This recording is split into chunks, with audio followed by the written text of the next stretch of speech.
मान्य सदस्यहरू, अब प्रधानमन्त्रीसँग प्रत्यक्ष प्रश्नोत्तर कार्यक्रम प्रारम्भ हुन्छ। सर्वप्रथम प्रश्नकर्ता मान्य श्री उदय शमशेर जवारालाई सम्माननीय प्रधानमन्त्रीसँग प्रश्न सोध्न अनुमति दिन्छु।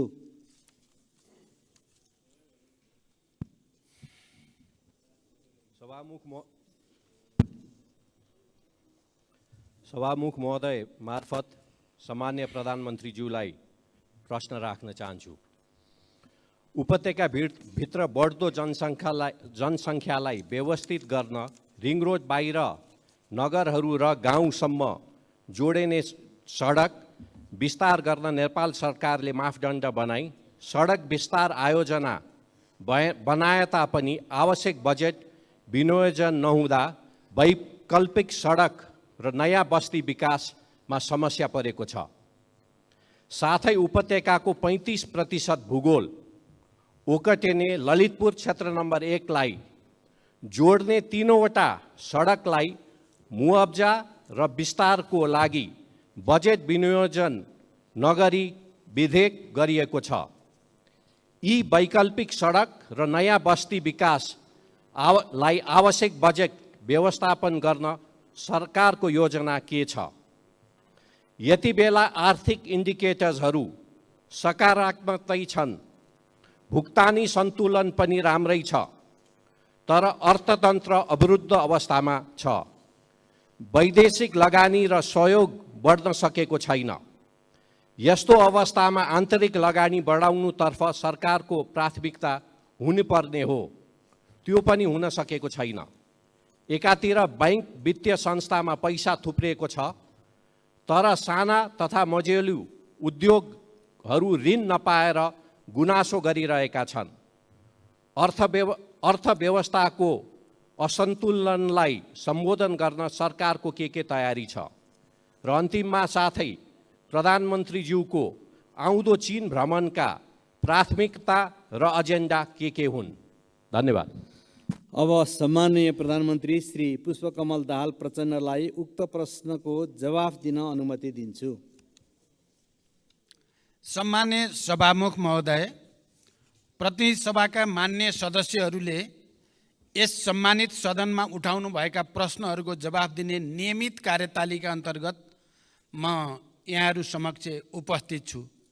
सार्वजनिक जनसरोकारका विषयमा अत्यन्त उत्साह र चासोका साथ यस सम्मानित सदनमा भएका छलफलहरूमा सक्रियतापूर्वक सहभागी भई तथा महत्त्वपूर्ण प्रश्न, जिज्ञासा, विचार तथा सुझावहरू राख्नु भएकोमा सबै मान्य सदस्यहरूलाई म सुरुमै धन्यवाद व्यक्त गर्न चाहन्छु।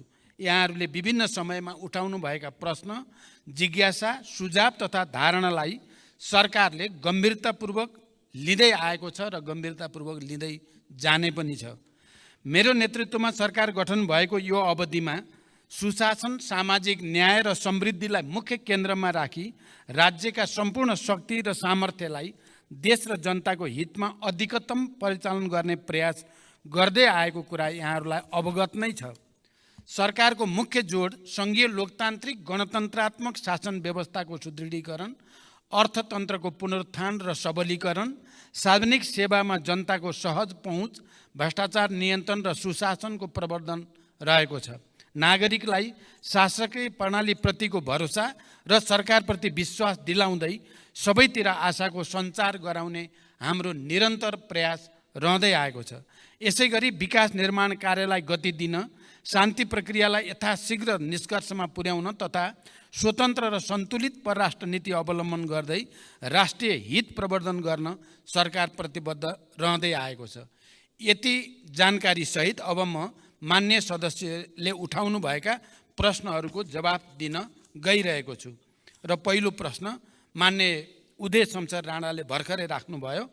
काठमाडौँ उपत्यकामा पूर्वाधार निर्माणका आयोजना कार्यान्वयनका लागि चालु आर्थिक वर्षको बजेट तथा कार्यक्रममा रकम विनियोजन गरिएको छ। ललितपुर क्षेत्र नम्बर 1 लाई जोड्ने विभिन्न सडकको विस्तार र जग्गाको मुआवजाका लागि आवश्यक बजेट व्यवस्था गर्न सरकारले ध्यान दिनेछ।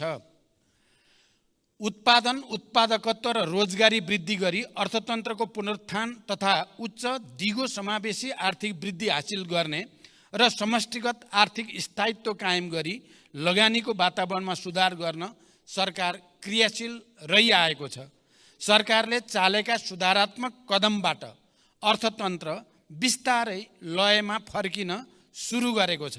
नेपाल राष्ट्र ब्याङ्कले हालै प्रकाशन गरेको प्रतिवेदन अनुसार अर्थतन्त्रका सूचकाङ्कहरू सकारात्मक दिशातिर उन्मुख रहेका छन्। 2080 असार मसान्तसम्म शोधान्तर स्थिति 290 अरब 52 करोड रुपियाँको बचतमा रहेको छ।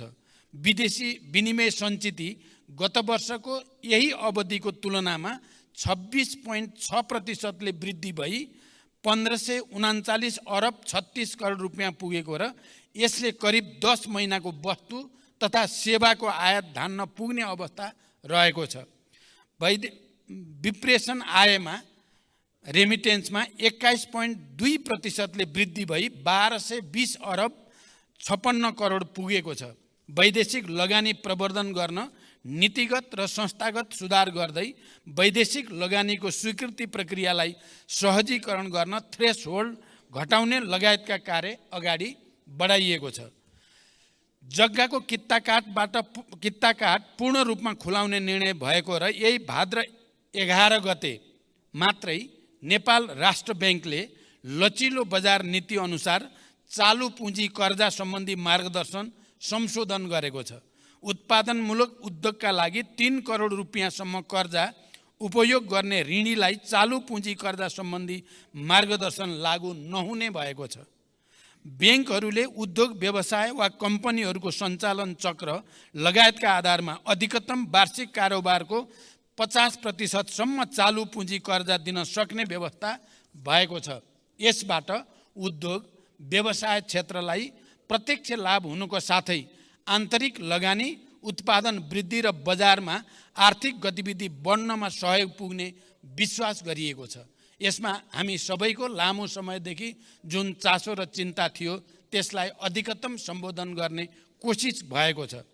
निकट भविष्यमा हुने मित्र राष्ट्र चीनको भ्रमण दुई देशबीचको ऐतिहासिक सम्बन्धलाई थप उचाइमा पुर्याउँदै नेपालको सामाजिक आर्थिक विकासका लागि चीन नेपाल सम्बन्धलाई नयाँ गति दिने दिशामा केन्द्रित रहनेछ।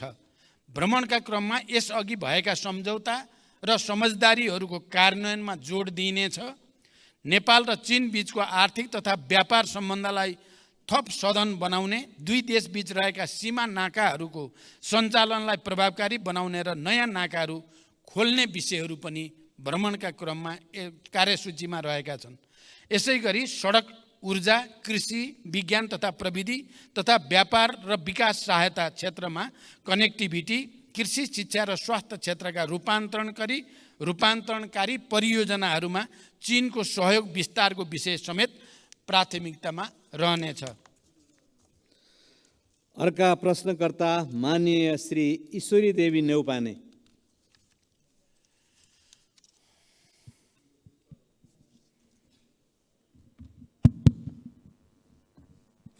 सम्माननीय सभामुखज्यू मार्फत सम्माननीय प्रधानमन्त्रीजीलाई मेरो 3 प्रश्न। नम्बर 1, सम्माननीय प्रधानमन्त्रीज्यू, शासन विधि र पद्धतिको हो कि व्यक्तिको? विधि र पद्धतिको हो भने व्यक्ति परिवर्तनले खासै असर नराख्नुपर्ने हो, तर हाम्रोमा विधि पद्धति अवलम्बन भन्दा मन्त्री या कर्मचारी परिवर्तन गरेर नै शासन सुशासन ल्याउन देखाउन खोजेको जस्तो देखिन्छ। यसमा प्रधानमन्त्रीजीको धारणा के छ?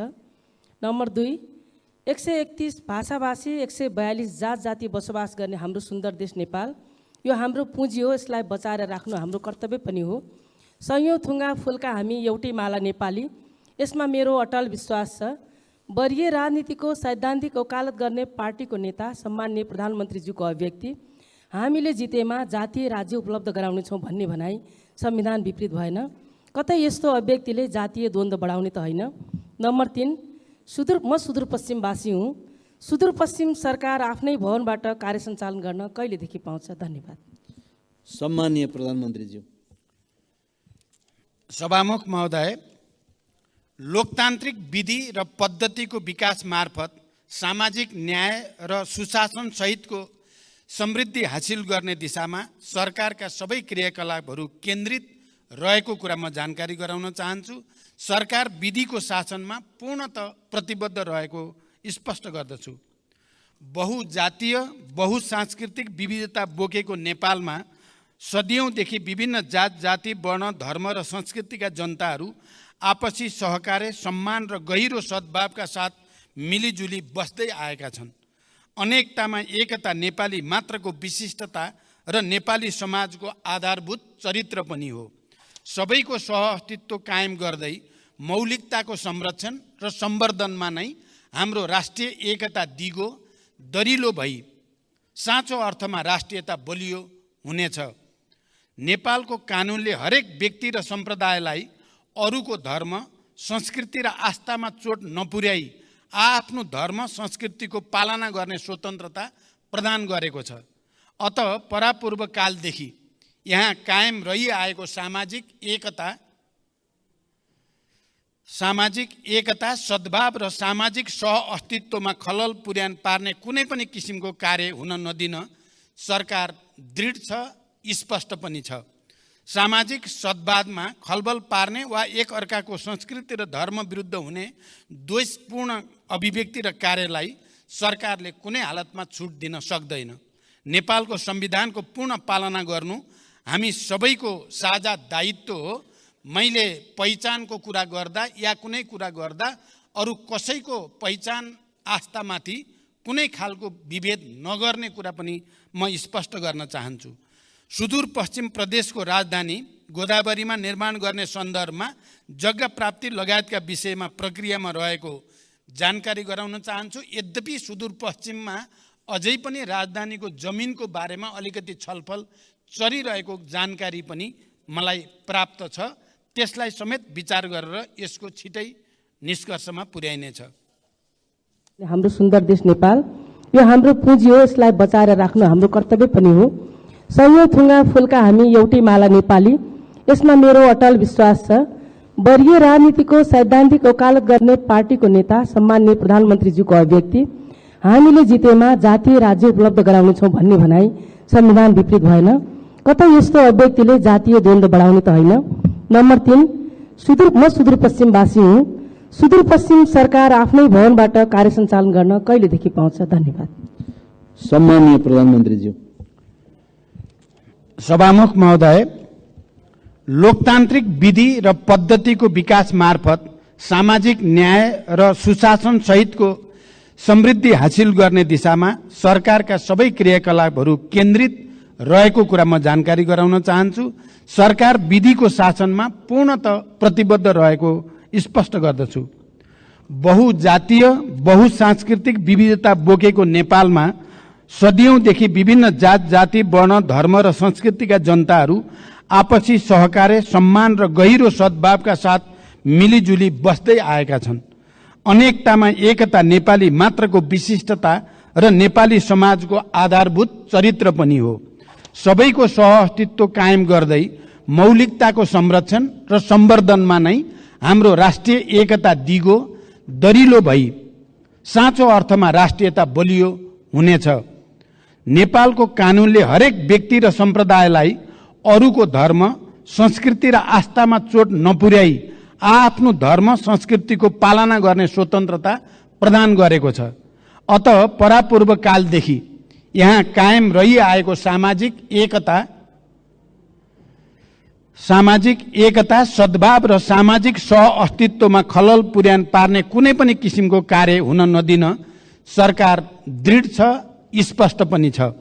सामाजिक सद्भावमा खलबल पार्ने वा एक अर्काको संस्कृति र धर्म विरुद्ध हुने द्वेषपूर्ण अभिव्यक्ति र कार्यलाई सरकारले कुनै हालतमा छुट दिन सक्दैन। नेपालको संविधानको पूर्ण पालना गर्नु हामी सबैको साझा दायित्व हो। मैले पहिचानको कुरा गर्दा या कुनै कुरा गर्दा अरू कसैको पहिचान आस्थामाथि कुनै खालको विभेद नगर्ने कुरा पनि म स्पष्ट गर्न चाहन्छु। सुदूरपश्चिम प्रदेशको राजधानी गोदावरीमा निर्माण गर्ने सन्दर्भमा जग्गा प्राप्ति लगायतका विषयमा प्रक्रियामा रहेको जानकारी गराउन चाहन्छु। यद्यपि सुदूरपश्चिममा अझै पनि राजधानीको जमिनको बारेमा अलिकति छलफल चलिरहेको जानकारी पनि मलाई प्राप्त छ। त्यसलाई समेत विचार गरेर यसको छिटै निष्कर्षमा पुर्याइनेछ। अर्का प्रश्नकर्ता मान्य श्री ऐनबहादुर साई ठकुरी।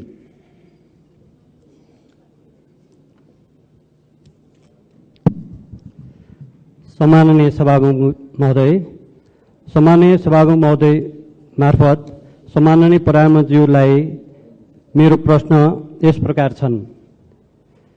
सम्माननीय प्रधानमन्त्रीको आसन्न चीन भ्रमणमा नेपालका उत्तरी सीमासँग जोडिएका नाकाहरू खोल्ने एजेन्डामा मुगुको नाक्चे लाग्न छ कि छैन?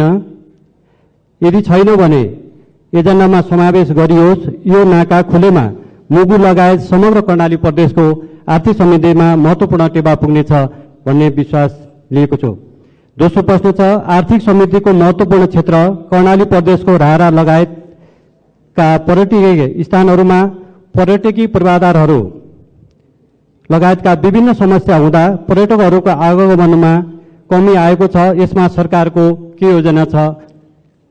र अर्को प्रश्न छ, कर्णाली राजमार्ग अन्तर्गतको नागमा गमगढी कालोपत्रे र गमगढी नाक्चे लाग्न सडक निर्माणलाई सरकारले कस्तो प्राथमिकतामा राखेको छ र यो कहिलेसम्म निर्माण सम्पन्न गर्ने लक्ष्य रहेको छ? धन्यवाद। सम्माननीय प्रधानमन्त्रीजी। सम्माननीय सभामुख महोदय, मेरो आसन्न चीन भ्रमणको क्रममा चीन र नेपाल बीच नयाँ व्यापारिक नाका खोल्ने विषयमा समेत छलफल हुने कुरा करिब निश्चित भएको छ। त्यस सन्दर्भमा मुगुको नाक्चे लाग्न जो मलाई धेरै पहिलेदेखि त्यसको बारेमा स्थानीय जनसमुदाय र जनप्रतिनिधिले कुरा राख्दै पनि आउनु भएको छ, त्यो विषय पनि मैले त्यहाँ कुरा उठाउने र त्यस बारेमा एउटा निष्कर्ष लिने मेरो कोसिस हुनेछ। पर्यटनको विकासका लागि आवश्यक पूर्वाधार निर्माणका कार्य सरकारको उच्च प्राथमिकतामा छन्। रारा लगायतका पर्यटकीय स्थलको विकासका लागि संघीय स्रोतबाट सञ्चालन हुने कार्यक्रमका अतिरिक्त प्रदेश तथा स्थानीय तहबाट समेत आफ्ना कार्यक्षेत्रभित्र रही पूर्वाधार निर्माण तथा पर्यटन प्रवर्धनका कार्यहरू सञ्चालनमा रहेको जानकारी गराउन चाहन्छु। नागमा गमगढी र गमगढी नाक्चे लाग्न सडकलाई उच्च प्राथमिकतामा राख्दै हाल विभिन्न खण्डहरूमा कार्य भइरहेको जानकारी म यो सम्मानित सदनलाई गराउन चाहन्छु। हाल नागमा गमगढी 6.5 किलोमिटर, कालोपत्रे र 8 किलोमिटर ग्राभेल स्तरमा स्तरोन्नति गर्ने गरी निर्माण कार्य भइरहेको छ। त्यसै गरी गमगढी नाक्चे लाग्नमा 12 किलोमिटर निर्माण कार्य पनि अगाडि बढिरहेको छ। अर्का प्रश्नकर्ता मान्य श्री ऋषिकेश पोखरेल।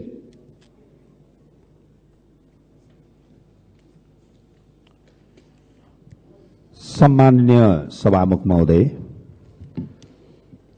सम्माननीय सभामुख मार्फत सम्माननीय प्रधानमन्त्रीज्यूसँग मेरा केही प्रश्नहरू राख्न चाहन्छु। राष्ट्रिय गौरवका आयोजनाहरू मध्ये 2वटा आयोजना पूरा भएको देखिन्छ। 5वटा आयोजनाहरूको काम 75% सकियो भन्ने सुनिन्छ। बाँकी 17वटाको अवस्था के हो र कहिले पूरा हुन्छ? दोस्रो प्रश्न, प्रविधि, सिप र ज्ञान बिना दैनिक 2500 युवा विदेशिँदै छन्। प्रविधि र उद्यमशीलता विकास गरी प्रौद्योगिक शिक्षा दिने उद्देश्यका साथ स्थापनाको लक्ष्य लिएको मदन भण्डारी प्रौद्योगिक विश्वविद्यालयका लागि अघिल्लो सरकारले पूर्वाधार निर्माण तथा विकास समिति गठन गरेको थियो। 7 करोड बजेट पनि छुट्याएको थियो। राष्ट्रिय महत्त्वको यो आयोजना आज कहाँ छ र कहिले पूरा हुन्छ? धन्यवाद। सम्माननीय प्रधानमन्त्रीज्यू। सम्माननीय सभामुख महोदय, राष्ट्रिय गौरवका आयोजनालाई समयमै सम्पन्न गर्न पर्याप्त बजेट सुनिश्चित गरिनुको साथै नियमित अनुगमन पनि भइरहेको छ। म स्वयंले प्रधानमन्त्रीको हैसियतमा प्रधानमन्त्री कार्यालयमा रहेको एक्सन रुमबाट नियमित तवरमा कार्यतालिका बनाएर कार्य प्रगतिको जानकारी लिई कार्य सम्पादनका लागि आवश्यक निर्देशन दिँदै आएको छु। राष्ट्रिय गौरवका आयोजना मध्ये 2वटा सम्पन्न भएका, 14वटाको प्रगति 80% भन्दा माथि रहेको, 5वटाको प्रगति 50 देखि 80% सम्म रहेको र 2टाको प्रगति 50% रहेको स्थिति छ। हुलाकी राजमार्गका सम्बन्धमा चितवन र पर्सामा राष्ट्रिय निकुञ्ज क्षेत्रमा डीपीआर तयार लगायतका कार्यमा भएको ढिलाइका कारण यो आयोजनाको कार्य आगामी 3 वर्षभित्र सम्पन्न गर्ने नयाँ लक्ष्य निर्धारण गरिएको छ। पशुपति क्षेत्र विकास कोष आयोजनाको भौतिक प्रगति 66% भई समष्टिगत वित्तीय प्रगति 65.73 रहेको छ। लुम्बिनी विकास गुरु योजनाको हालसम्मको भौतिक प्रगति 88% र वित्तीय प्रगति 60.34% रहेको छ। निजगढ अन्तर्राष्ट्रिय विमानस्थल आयोजनाको प्रारम्भिक चरणको कार्यहरू मात्र भइरहेको र लगानी एवं निर्माणको उपयुक्त मोडालिटी भए पश्चात विमानस्थल निर्माण प्रक्रिया अगाडि बढाइनेछ। यस आयोजनाको लागि चालू आर्थिक वर्षमा रु 35 करोड विनियोजन भएको छ। मेलम्ची खानेपानी आयोजनामा श्रावण महिनामा आएको बाढीले पुनः हेडवर्क्स पुर्नुका साथै मेलम्ची बजारदेखि हेडवर्क्ससम्मको पहुँच मार्गमा क्षति पुगेको छ। मनसुन रोकिएको 1.5 महिनाभित्र क्षतिग्रस्त संरचनाको मर्मत सम्मार गरी मेलम्चीको पानी वितरणलाई सुचारू गरिने जानकारी गराउन चाहन्छु। सञ्चालनमा रहेका अन्य राष्ट्रिय गौरवका आयोजनाहरूलाई यथाशीघ्र सम्पन्न गर्न सरकारले जोड दिँदै आएको छ। मिति 2077 साल साउन 12 गते मदन भण्डारी प्रौद्योगिकी विश्वविद्यालय विकास समिति गठन भएको हो। समितिको समयावधि 2 वर्ष रहेकोमा सो अवधि समाप्त भएकोले नयाँ गठन आदेश जारी गरी विश्वविद्यालयको आवश्यक पूर्वाधार तयार गर्ने लगायतका कामहरू अगाडि बढाइनेछ। यस विश्वविद्यालयलाई चालू आर्थिक वर्षमा रु 2 करोड बजेट विनियोजन पनि गरिएको छ। अर्का प्रश्नकर्ता मान्य श्री आशा विक।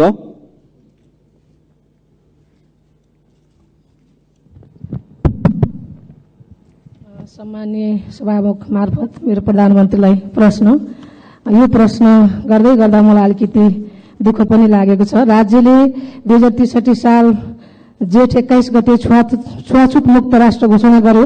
छुवाछुतलाई गैर कानूनी भने तापनि अहिलेसम्म जघन्य जातीय विभेद घटनाहरू भइरहेका छन्।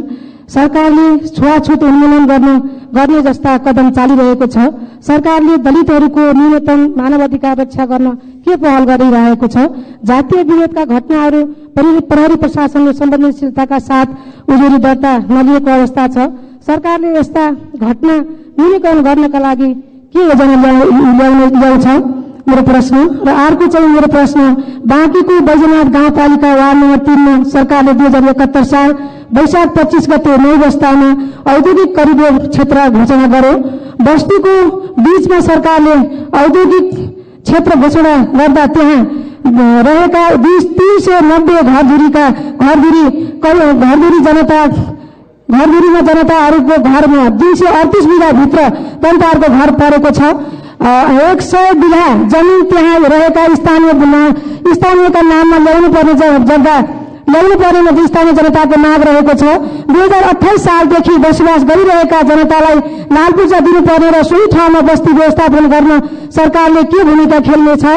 स्थानीय सरकारले त्यस क्षेत्रमा सडक, बत्ती, विद्यालय, मठ मन्दिर लगायतका संरचनाहरू बनाएको छ।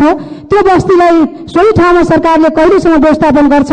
र मेरो अर्को प्रश्न, बाँकेको खजुरा गाउँपालिका वार्ड नम्बर 6 मा 2036 सालदेखि गिजरा बस्ती बसिरहेको छ। सरकारले पटक पटक त्यस बस्तीलाई लाल पूजा दिने भनेर मौखिक प्रतिबद्धता जनाए पनि हालसम्म त्यहाँ रहेका जनताले लाल पूजा पाएका छैनन्। गिजरा बस्ती सरकारको ऐलानी जग्गा र टन्डनको चिनी मिल रहेको क्षेत्रमा बसोबास गरिरहेका छन्। सरकारले बत्ती, पानी, विद्यालय लगायतका संरचना त्यहाँ पनि सबै ठाउँमा जनतालाई उपलब्ध गराएको छ। त्यस क्षेत्रका जनतालाई लाल पूजा कहिलेसम्म वितरण गर्छ सरकारले? र अर्को मेरो प्रश्न छ, संघीय गणतन्त्र घोषणा भएको अवस्थामा सुदूरपश्चिम प्रदेशको राजधानी बन्छ वा बन्दैन? के यही हो गणतन्त्र? बन्ने भए कहाँ बन्छ? प्रदेश सभा प्रत्येक सभाबाट घोषणा भएको गोदावरी राजधानी बन्छ कि बन्दैन, बन्ने भयो कहिलेसम्म बन्छ, किन घोषणा गरेको हिजो तपाईँहरूको पार्टी र एमाले पार्टीको संयुक्त घोषणा गर्दा गर्दै आजसम्म किन लाउन जनता जान्न चाहन्छ। धन्यवाद। सम्माननीय प्रधानमन्त्रीज्यू। सम्मान्य सभामुख महोदय, मान्य सदस्यले सोधेका प्रश्नहरू उत्तरभन्दा पनि लामो जस्तो लाग्यो, तैपनि म संक्षिप्तमा उत्तर दिने कोसिस गर्छु। नेपालको संविधानले छुवाछुत तथा भेदभाव विरुद्धको हकलाई मौलिक हकको रूपमा सुनिश्चित गरेको छ। जातका आधारमा गरिने छुवाछुत तथा भेदभाव जन्य कार्यलाई गम्भीर सामाजिक अपराधको रूपमा लिँदै कानून बमोजिम दण्डनीय हुने र त्यस्तो कार्यबाट पीडित व्यक्तिलाई कानून बमोजिम क्षतिपूर्ति पाउने हकको प्रत्याभूति पनि गरिएको छ। सरकार यो मौलिक हकको पूर्ण कार्यान्वयनको लागि प्रतिबद्ध रहेको छ। यद्यपि मौलिक हकहरूको कार्यान्वयनका लागि सबै तहबाट अझै घनीभूत प्रयास पनि आवश्यक छ। यो समस्या देशको एउटा लामो सांस्कृतिक समस्या पनि भएको हुनाले यसको समाधानको निम्ति कानूनलाई प्रभावकारी कार्यान्वयनको निम्ति पनि सबै क्षेत्रको सहयोग अनिवार्य छ। जातीय विभेदका घटनामा प्रहरी प्रशासनले संवेदनशीलताका साथ उजुरी नलिएको भन्ने कुरामा सरकारको गम्भीर ध्यानाकर्षण भएको छ।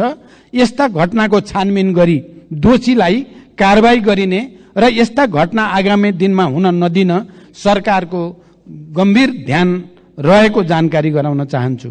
दोस्रो, बाँकी जिल्लाको साबिक नौबस्ता क्षेत्रको 525 बिघा जमिन बिघामा औद्योगिक क्षेत्र घोषणा भइसकेको र त्यहाँ बसोबास गर्दै आएका स्थानीयवासीहरूको उचित व्यवस्थापन लगायतका समस्या समाधानका लागि सम्बन्धित स्थानीय प्रशासन लगायत विभिन्न निकायबाट पहल भइरहेको छ।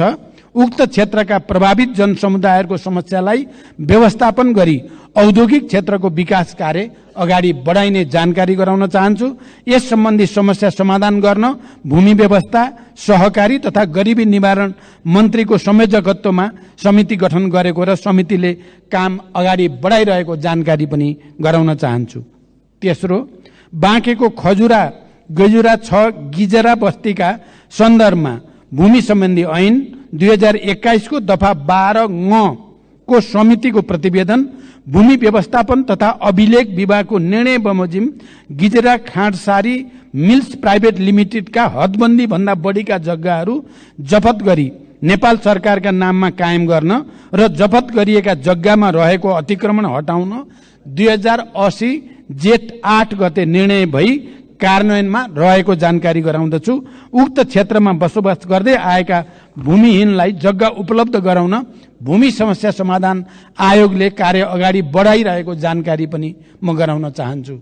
सुदूरपश्चिम प्रदेशको राजधानी गोदावरीमा निर्माण गर्ने सन्दर्भमा जग्गा प्राप्ति लगायतका विषय प्रक्रियामा रहेको जानकारी मैले अघि नै गराइसकेको छु।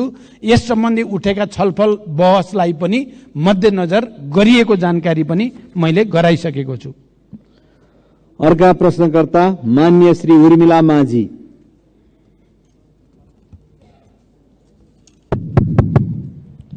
सम्माननीय सभामुख ज्यू मार्फत सम्माननीय प्रधानमन्त्रीज्यूलाई प्रश्न सोध्न चाहन्छु। सम्माननीय सभामुख ज्यू, हाम्रो देश नेपाल कृषि प्रधान देश हो। यहाँका 65% बढी जनसङ्ख्या कृषिमै आश्रित देखिन्छ। तर पछिल्लो अवधिमा नेपालको उत्पादनको हिस्सा घट्दै गएको मात्र होइन, सामान्य भन्सामा प्रयोग हुने सबै चिज आयातमा निर्भर गर्नुपर्ने बाध्यता खडा हुँदै गएको छ। कृषि क्षेत्रमा लगानी अत्याधिक हुने तर प्रतिफल अत्यन्तै न्यून हुने प्रक्रियाले गर्दा कृषिप्रति मानिसको आकर्षण र लगाव निरन्तर घट्दो छ।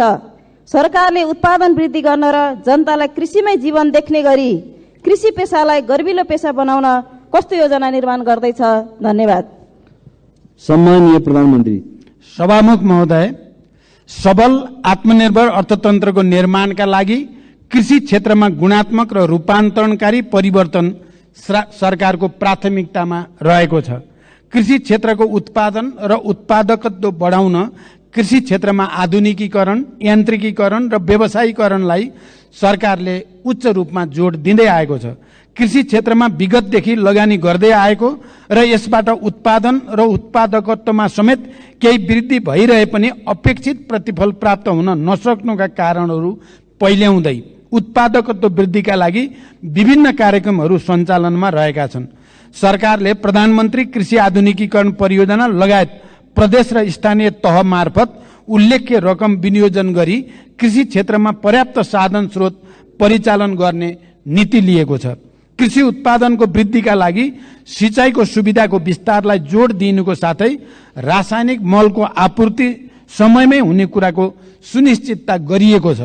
साथै कृषि बाली वस्तुहरूको विशेष उत्पादन क्षेत्र जस्तै जोन, सुपर जोन, उन्नत बिउ बिजनको विकास, उत्पादन तथा वितरणको लागि एकीकृत राष्ट्रिय कार्यक्रम सञ्चालनमा रहेका छन्। कृषि उपजको बजार सुनिश्चितताका लागि विभिन्न कार्यक्रमहरू सञ्चालन भइरहेका छन्। त्यसैगरी दूध तथा मासुमा आत्मनिर्भरताका लागि पशु नस्ल सुधार, आहार व्यवस्थापन तथा पशु स्वास्थ्य सुधारका कार्यक्रमहरू पनि सञ्चालनमा रहेका छन्। बाँझो जमिनमा कृषि प्रवर्धन कार्यक्रम, फलफूल क्षेत्र विकास तथा ग्रामीण कृषि उद्यम विकासका कार्यक्रमहरू सञ्चालनमा रहेका छन्। कृषि उत्पादन क्षेत्रको जोखिम व्यवस्थापन गर्न कृषि बीमा कार्यक्रम सञ्चालनमा रहेको छ, जस अन्तर्गत बीमा प्रिमियममा 80% अनुदान सङ्घीय सरकारले उपलब्ध गराउने गरेको छ। कृषि क्षेत्रमा लगानी बढाउन सहुलियत दरमा कृषि कर्जाको विस्तार तथा दायरा बढाउँदै पनि लगिएको छ। उत्पादित कृषि वस्तुहरूको बजारको सुनिश्चितताका लागि धान, गहुँ, उखु लगायतका बालीको न्यूनतम समर्थन मूल्य निर्धारण गर्ने लगायतका कार्यक्रमहरू पनि सञ्चालनमा रहेका छन्। कृषि पेसालाई सम्मानजनक र मर्यादित बनाउन कृषकहरूलाई नियमित तवरमा पुरस्कृत गर्ने कार्यक्रमहरू जस्तै राष्ट्रपति कृषक पुरस्कार कार्यक्रम सञ्चालनमा रहेका छन्। कृषि पेसालाई दिगो, दरिलो र गर्विलो बनाउन सरकार प्रतिबद्ध छ, तर अहिलेसम्म जे जति भएको छ त्यसबाट सन्तुष्ट हुने स्थिति भने पक्कै पनि छैन।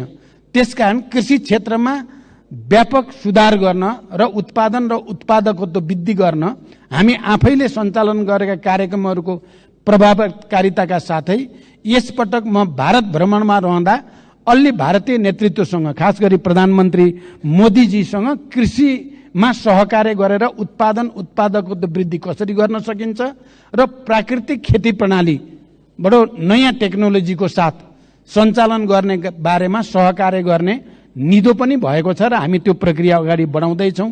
मलाई लाग्छ यसपटकको मेरो चीन भ्रमणमा पनि कृषिमा सुधारका निम्ति उत्पादन र उत्पादकत्व वृद्धिमा विशेष ध्यान दिने पनि हाम्रो योजना रहेको जानकारी गराउन चाहन्छु। अर्का प्रश्नकर्ता मान्य श्री एकनाथ ढकाल। सम्माननीय सभामुख महोदय, विस्तृत शान्ति सम्झौताको 2 हस्ताक्षरकर्ता मध्ये सम्माननीय प्रधानमन्त्रीज्यू एक हुनुहुन्छ। शान्ति तथा पुनर्निर्माण मन्त्रालयको एउटा मन्त्रीको रूपमा जिम्मेवारी पनि सम्हालिसकेको व्यक्तिको हैसियतले म आज शान्ति प्रक्रियासँग सम्बन्धित प्रश्न सम्माननीय सभामुख महोदय मार्फत सम्माननीय प्रधानमन्त्रीज्यूलाई गर्न चाहन्छु। छोराको हत्यारालाई कारबाहीको माग गर्दै 330 दिन आमरण अनसनमा बसेका गोर्खाका नन्दप्रसाद अधिकारीको अनसनमै 2071 असोज 6 गते निधन भयो। न्यायको लागि जीवन आहुति दिने अधिकारीलाई शहीद घोषणा गर्नुपर्नेमा विगत 9 वर्षदेखि उनको पार्थिव शरीर अस्पतालमै सडेको छ। मृतक नन्दप्रसादकी धर्मपत्नी गङ्गमाया अधिकारी अहिलेसम्म पनि बेहाल अवस्थामा सत्य र न्यायको प्रतीक्षामा छिन्। सरकारको नीति तथा कार्यक्रमको 176 बुँदामा शान्ति प्रक्रिया र संक्रमणकालीन न्याय सम्बन्धी बाँकी काम 2 वर्षमा सम्पन्न गर्ने उल्लेख छ। सम्माननीय प्रधानमन्त्रीज्यूलाई मेरो प्रश्न यो छ कि मृतक नन्दप्रसादकी धर्मपत्नी गङ्गमाया अधिकारीको मागको सम्बोधन कहिले र कसरी गर्नुहुन्छ? वर्षौंदेखि न्यायको लागि भनेर शान्तिपूर्ण अनसनमा बसेकी गङ्गमाया अधिकारीलाई भेट्नु प्रधानमन्त्रीज्यूको कर्तव्य हो कि होइन? कहिले उहाँलाई भेट गर्न जानुहुन्छ? शान्ति प्रक्रिया कहिले टुङ्गिन्छ? धन्यवाद। सम्माननीय प्रधानमन्त्री। सभामुख महोदय, मैले अघि पनि भनिसकेको छु, यो सरकार विधिको शासनमा पूर्णतः प्रतिबद्ध रहेको छ। जनताको स्वतन्त्रता, समानता, सहअस्तित्व र मानवाधिकारको रक्षाको लागि सरकार निरन्तर प्रतिबद्ध छ। सरकारले अदालतको निर्णयको सदैव सम्मान गर्दै कार्यान्वयनमा तदारुकताका साथ पहल गर्दै पनि आएको छ। नेपालको संविधानको धारा 276 मा राष्ट्रपतिले कुनै न्यायिक वा अर्धन्यायिक निकाय वा प्रशासकीय पदाधिकारी वा निकायले गरेको सजायलाई कानून बमोजिम माफी, मुल्तवी, परिवर्तन वा कम गर्न सक्ने संवैधानिक व्यवस्था रहेको कुरा जानकारीमै छ हामी सबैलाई। संविधानको उक्त व्यवस्था र मुलुकी फौजदारी कार्यविधि संहिता 2074 मा समेत रहेको व्यवस्था बमोजिम रेशम चौधरीले गृह मन्त्रालय मार्फत सम्मान्य राष्ट्रपतिज्यूलाई सम्बोधन गरी निवेदन दिनुभएकोमा महान्यायाधिवक्ताको कार्यालयको राय समेतका आधारमा प्रचलित कानून बमोजिम नै नेपाल सरकार मन्त्री परिषदबाट गणतन्त्र दिवस 2080 का अवसरमा निजलाई माफी गर्नका लागि सिफारिस गरिएको तथ्य म प्रश्न गर्न चाहन्छु। द्वन्द्वकालीन घटनालाई न्यायिक सम्बोधन गर्ने गरी संक्रमणकालीन न्याय सम्पादनका लागि बेपत्ता पारिएका व्यक्तिको छानबिन तथा सत्य निरूपण तथा मेलमिलाप आयोग गठन भएको र संक्रमणकालीन न्याय यथाशीघ्र सम्पादन गर्न नेपाल सरकार प्रतिबद्ध रहेको छ। संक्रमणकालीन न्याय सम्बन्धी संघीय सदनमा दर्ता भएको विधेयक पारित भएसँगै संक्रमणकालीन न्यायका मुद्दाहरू सम्बोधन हुने कुरामा नेपाल सरकार विश्वस्त रहेको छ। प्रचलित कानूनी व्यवस्थाको अधीनमा रही नेपाल सरकार तथा अन्तर्गतका निकायबाट गंगामाया अधिकारीलाई मानवीय सेवा प्रदान र संरक्षणका कार्य भइ नै रहेका छन्। अस्पतालको विवरण अनुसार निजको स्वास्थ्य अवस्था सामान्य नै रहेको र उपचारका लागि सरकारले रु 37,47,000 उपलब्ध गराएको कुरा पनि म यहाँ जानकारी गराउन चाहन्छु। अर्का प्रश्नकर्ता मान्य श्री आसमा कुमारी चौधरी।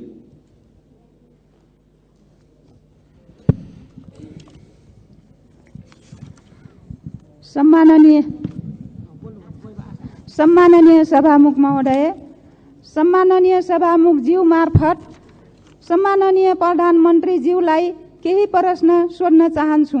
नम्बर 1, आँखा पाक्ने रोग ओडा पालिका जिल्ला हुँदै देशैभरि फैलिएको छ। धेरै पालिकामा विद्यालयहरू बन्द गरिएका छन्। त्यसबाट अत्याधिक बालबालिका प्रभावित भएका छन्।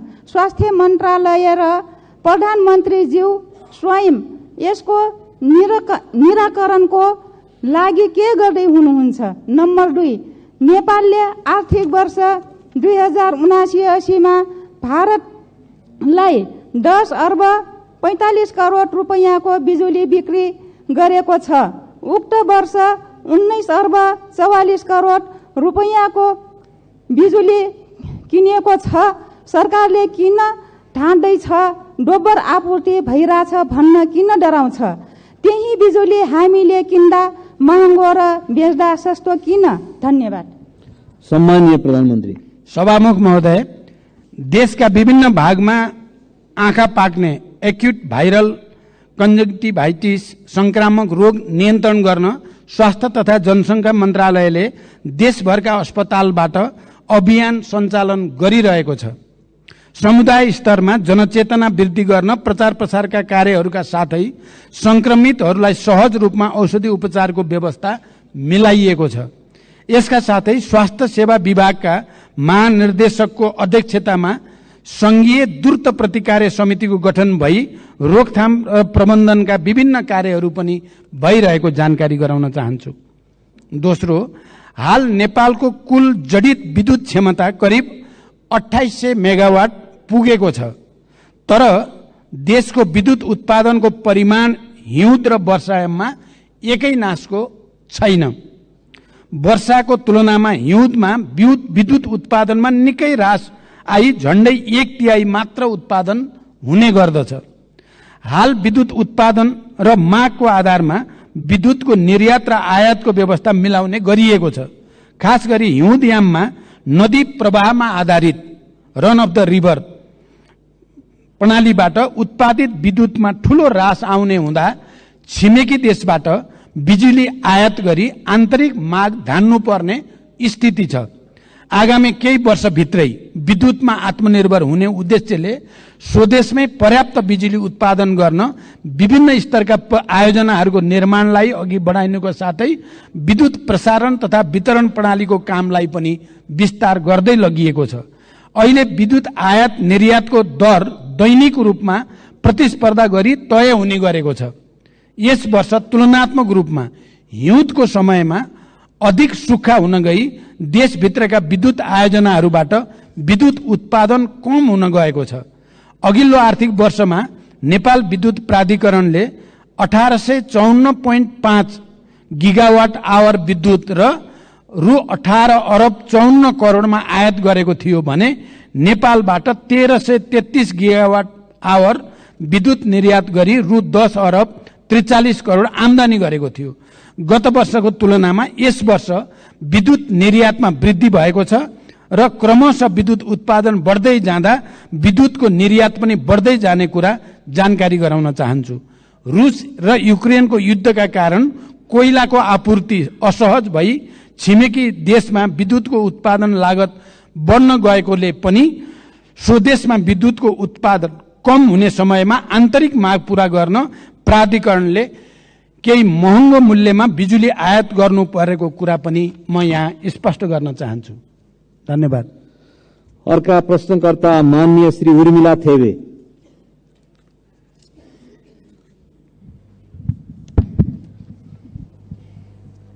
सम्माननीय सभामुखज्यू मार्फत सम्माननीय प्रधानमन्त्रीज्यूलाई केही प्रश्न सोध्न चाहन्छु। प्रश्न 3 वटा छन्। प्रश्न नम्बर 1, शिक्षाको लागत क्रमशः घटाउँदै गएर निशुल्क पार्नुपर्नेमा यो सरकारले त शुल्क झन बढाइरहेको देखिन्छ। शिक्षाको पहुँचबाट गरिबलाई अझ परै धकेल्ने नीति सरकारले किन लिँदैछ? संघीय शिक्षा विधेयक संसदमा सदनमा कहिले दर्ता गर्नुहुन्छ? प्रश्न नम्बर 2, प्रत्येक दिन हाजिरी गर्न क्याम्पसमा आउनुपर्ने भएपछि त्रिभुवन विश्वविद्यालयका केही प्राध्यापकले विद्युतीय हाजिरी मेसिन नै घर लगेको, गायब गरेको, साथै तोडफोड गरेको भन्ने पाएको छ। सरकारले के गर्दैछ? प्रश्न नम्बर 3, ताप्लेजुङमा अविरल वर्षपछि आएको बाढीका कारण विस्थापित भएका स्थानीय बासिन्दाहरू अहिले पनि तिरपाल मुनि बस्न बाध्य भएका छन् भने विद्यार्थीहरू व्यक्तिको घरमा आश्रय लिएर पढ्न बाध्य छन्। उनीहरूको उद्धार र राहतको लागि सरकारको के योजना छ? धन्यवाद। सम्माननीय प्रधानमन्त्री। सभामुख महोदय, आम नागरिकलाई गुणस्तरीय र सर्वसुलभ शिक्षा उपलब्ध गराउन सरकारको नीति र प्रतिबद्धता रहेको छ। विद्यालय शिक्षा सम्बन्धी कानूनलाई संशोधन र एकीकरण गर्न बनेको विधेयक छिटै नै संसदमा पेश गरिनेछ। सायद केही दिन अगाडि नै पेश हुन सक्थ्यो। जनताको चासो र हामीले त्यसलाई गहन ढङ्गले अध्ययन गर्नुपर्ने, परिमार्जन गर्नुपर्ने कारणले केही ढिलो भयो, तर अब छिटै त्यो सदनमा प्रस्तुत हुँदैछ। नेपालको संविधानमा उल्लेख भए बमोजिम आधारभूत शिक्षा अनिवार्य तथा निशुल्क र माध्यमिक तहसम्मको शिक्षा निशुल्क उपलब्ध गराउनका लागि सरकारले निशुल्क पाठ्यपुस्तक, आवासीय, गैर आवासीय, लक्षित समूह लगायतका विभिन्न प्रकारका छात्रवृत्ति, स्यानिटरी प्याड, दिवा भोज लगायतको व्यवस्था गरेको छ। सार्वजनिक विद्यालयमा कुनै किसिमको शुल्क लिन नपाउने व्यवस्था गरिएको छ। स्थानीय तहहरूले समेत आफ्नो बजेटमा शिक्षामा थप लगानी गर्दै गएका छन्। उच्च शिक्षा अन्तर्गत चिकित्सा शिक्षामा सरकारी लगानीका संस्थाहरूमा कुल सिटको 75% सिटमा विद्यार्थीहरूले निशुल्क अध्ययन गरिरहेका छन्। सार्वजनिक शिक्षालाई निशुल्क बनाई सबैको पहुँचमा पुर्याउनको लागि थप स्रोतको व्यवस्था गर्न सरकार प्रयत्नशील रहेको जानकारी गराउन चाहन्छु। स्वायत्त निकायको रूपमा त्रिभुवन विश्वविद्यालयका काम कारबाहीहरू त्रिभुवन विश्वविद्यालय ऐन 2049 बमोजिम सञ्चालनमा रहेका छन्। विश्वविद्यालयको हाजिरी व्यवस्थापन सम्बन्धमा विश्वविद्यालयको आन्तरिक प्रशासनले नियमन गरिरहेको र नियम बमोजिम नभएका कार्यहरूमा सम्बन्धितलाई कानुन बमोजिम कारबाही हुने कुरा पनि म जानकारी गराउन चाहन्छु। ताप्लेजुङ लगायत देशका विभिन्न भागमा अविरल वर्षाका कारण आएको बाढी पहिरोमा परि विस्थापित हुन पुगेका जनतालाई स्थानीय प्रशासनको सहयोगमा उद्धार गरी सुरक्षित स्थलमा बसोबासको व्यवस्था मिलाइएको छ। उनीहरूलाई सरकारबाट उपलब्ध गराउनुपर्ने राहत पनि उपलब्ध गराइएको छ।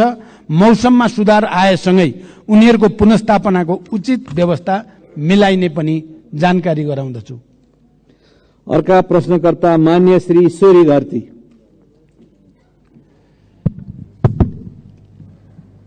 सम्मान्य सभामुख महोदय मार्फत सम्मान्य प्रधानमन्त्रीज्यूलाई केही प्रश्न सोध्न चाहन्छु।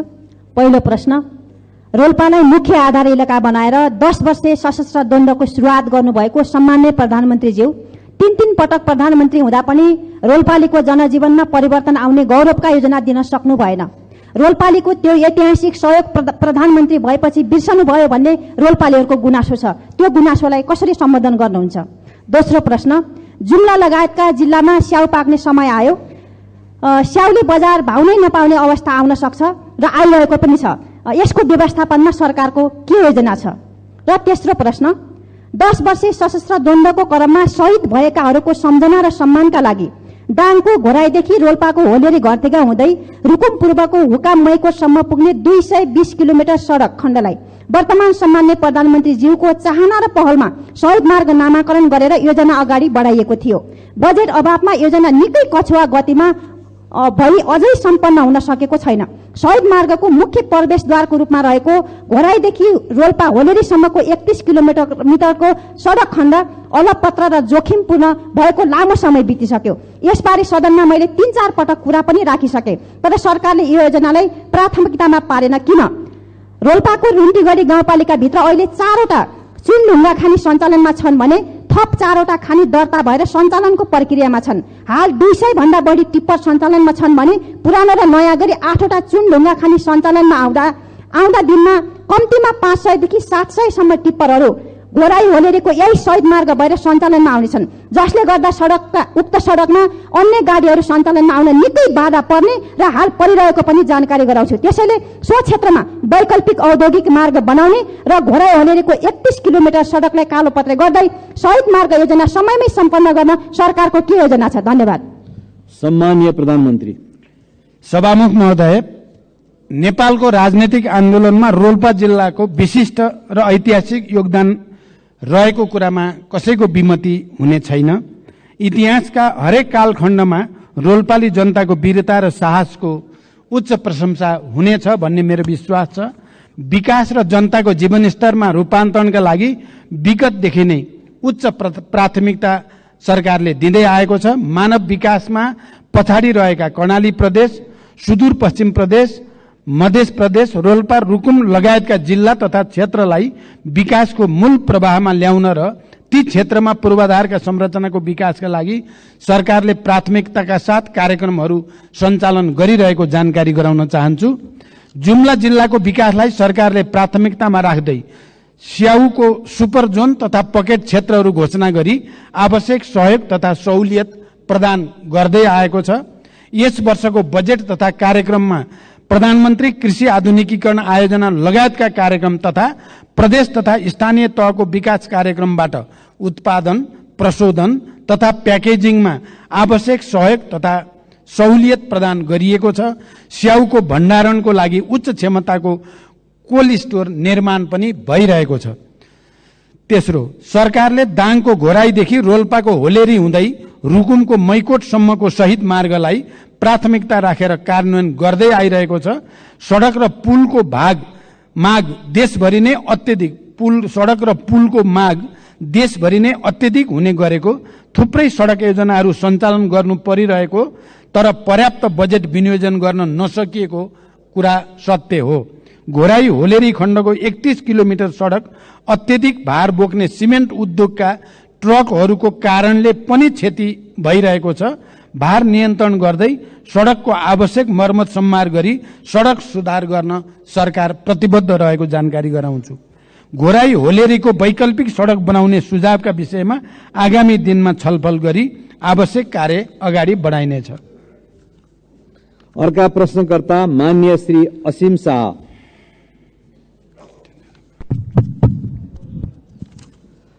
सम्मानीय सभामुख मार्फत सम्मानीय प्रधानमन्त्रीज्यूलाई प्रश्न सोध्न चाहन्छु। सम्मानीय प्रधानमन्त्रीज्यू, यही रोस्ट्रमबाट केही समय अगाडि भुटानी शरणार्थी प्रकरणमा यो त ट्रेलर हो, पुरा फिल्म गजब आउँछ भनेर भन्नुभएको थियो। हामीले बडा आशाका साथ हेरिएका थियौँ, तर जब जे आयो बडा टालटुले र सजिलो बुझिन सक्ने खालको आयो।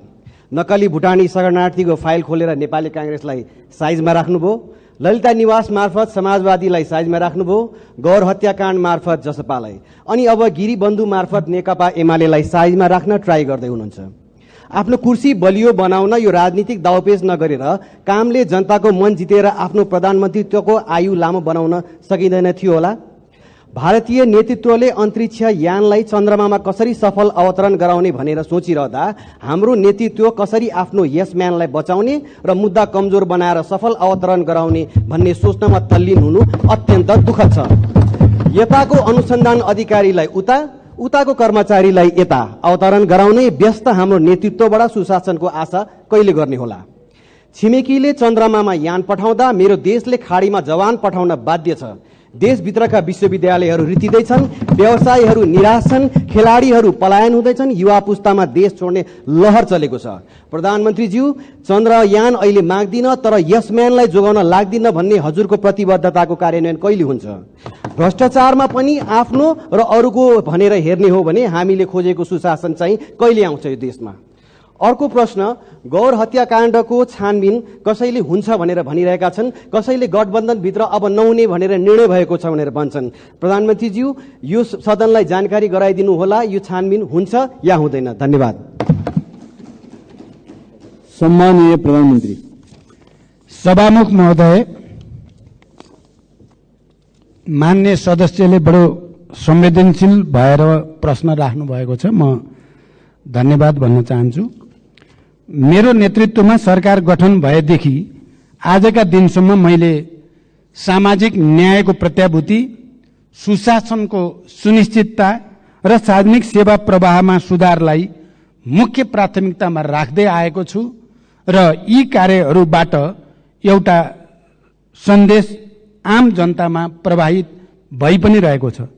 प्रश्नमा भनिए जस्तो सरकारका यी कामहरू कुनै कुर्सी टिकाउनको लागि होइन, बरु देश र जनतामा राजनैतिक प्रणालीप्रति नै वितृष्णा छाएको, केही हुन्न सबै उस्तै हुन् भन्ने निराशावादी भाष्य निर्माण गर्न खोजिएको परिस्थितिलाई चिर्न र सरकारले एकपछि अर्को राम्रो काम गर्दै आएको कुरा स्थापित गर्न पनि गरिएको छ।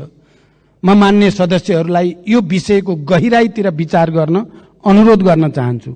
भुटानी शरणार्थी प्रकरण लगायतका सबै घटनामा राज्यले दबाव रहित तरिकाले निष्पक्ष छानबिन अघि बढाएकै कारण अहिले जनतामा सुशासन सम्भव छ भन्ने एउटा नयाँ आशा पलाएको हो भन्ने कुरा पनि म स्पष्ट गर्न चाहन्छु। अहिले त्योसँग सम्बन्धित विषयहरू अदालतमा रहेको र अदालतले उचित फैसला गर्ने विश्वास म व्यक्त गर्न चाहन्छु। वर्तमान सरकारले भ्रष्टाचार विरुद्ध शून्य सहनशीलताको नीतिलाई राज्यका तीनै तहमा कडाइका साथ कार्यान्वयन गर्दै आएको छ। यस अवधिमा सार्वजनिक प्रशासनलाई स्वच्छ, सक्षम, निष्पक्ष, पारदर्शी र व्यावसायिक र जवाबदेही बनाउँदै भ्रष्टाचारलाई कडाइका साथ नियन्त्रण गर्न सरकारले विभिन्न नीतिगत तथा कानुनी तथा संस्थागत सुधारलाई अघि बढाएको छ। मान्य सदस्यले भनेको जस्तो कसैलाई पनि बचाउने या कसैलाई पनि अप्ठ्यारोमा पार्ने नियतले कुनै पनि काम गरिएको छैन। जसरी कतिपय सन्दर्भमा मिडियामा आउने गरेको भन्दा ठिक विपरीत मैले दोषी कोही पनि नछुटोस्, निर्दोष कोही पनि नपरोस् भन्ने सिद्धान्त अनुसार नै प्रहरी प्रशासनलाई निर्देशन दिएको र मैले यतिसम्म पनि भनेको छु कि यदि अनुसन्धानको क्रममा प्रधानमन्त्री नै आउँछ भने पनि छोड्न आवश्यक छैन। मेरो पार्टीको कुनै नेताको त के कुरा भन्ने कुरा पनि मैले सार्वजनिक रूपमा भन्दै आएको म जानकारी गराउन चाहन्छु।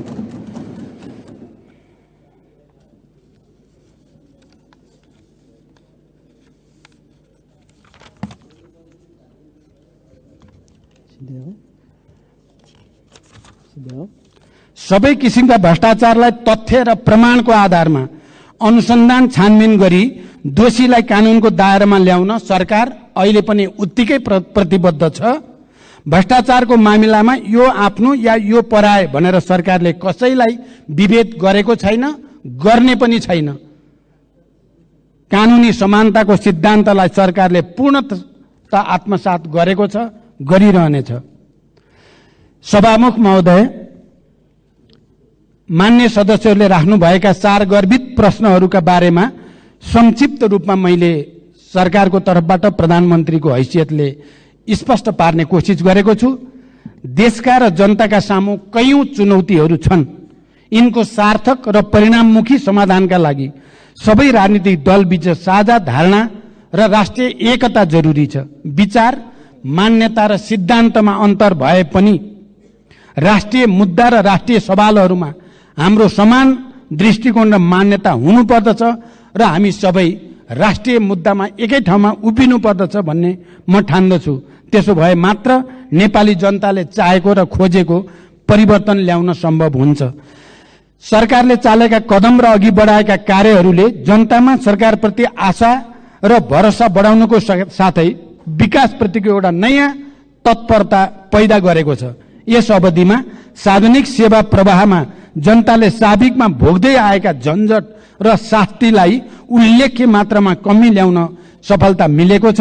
विकास निर्माणले गति लिएको छ र देशमा नयाँ आशाको सञ्चार पनि भएको छ। सुशासन, सामाजिक न्याय र समृद्धिलाई सर्वोपरि प्राथमिकतामा राख्दै अघि बढेको यो सरकारले समावेशी संघीय लोकतान्त्रिक शासन व्यवस्थाको सुदृढीकरण, अर्थतन्त्रको पुनरुत्थान, सार्वजनिक सेवा प्रवाहमा सुधार, सरलीकरण, नागरिक मैत्री प्रशासनको स्थापना, भ्रष्टाचार नियन्त्रण र राज्यको सबै तहमा सुशासन र सदाचारको प्रवर्धन गर्न अघि बढाएका सबै कार्यमा सबै राजनीतिक दल र मान्य सदस्यहरू, नागरिक समाज, सञ्चार जगत, मित्र राष्ट्र, दात्री निकाय तथा आम नेपाली जनताको निरन्तर साथ सहयोग रहने अपेक्षा पनि मैले लिएको छु। र यही सदनमा पनि हाम्रा विचार र एजेन्डामा अन्तरका बावजुद यहाँ सहमति बनाउनको लागि सरकारको तर्फबाट, सरकारको प्रमुखको हैसियतले मैले निरन्तर प्रयास गर्दै आएको कुरा पनि म जानकारी गराउन चाहन्छु। हिजो मात्रै 10वटा समिति हाम्रा सर्वसम्मत रूपले सभापति चयन हुनु पनि यसले हामी अन्तर हुँदा हुँदै पनि हामी मूल मुद्दामा एक ठाउँमा उभिन सक्छौं भन्ने एउटा राम्रो सन्देश गएको छ। म विश्वास गर्छु आउने दिनमा राष्ट्रिय मुद्दामा विगतमा चाहिँ हामी एक भएर देश र जनताको हितमा काम गर्नेछौं भन्ने विश्वास व्यक्त गर्दै बिदा हुन्छु। धन्यवाद। अभिवादन।